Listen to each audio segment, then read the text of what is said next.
Hi everyone, it's Dr. Karen, and here's a good email that I think will be helpful for many of you.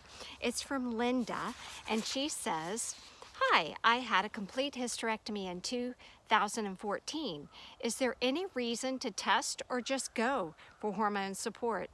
So first I have to say, Linda, thanks for watching and reading and learning from my website and maybe Facebook, because you know that hormone support is great for postmenopausal.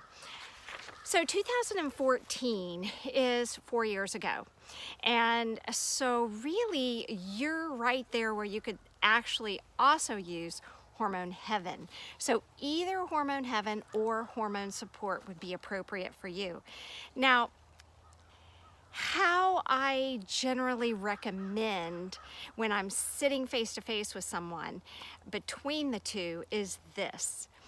If you have no family history of breast cancer, and certainly no history yourself, and you're not significantly overweight, and that would be in the obese category, then Hormone Heaven is probably much better for you up to 10 years postmenopause. If you're significantly overweight or you have any family history of breast cancer, I'd go for hormone support. So I hope that answers your question, and thanks. Keep them coming. Bye-bye.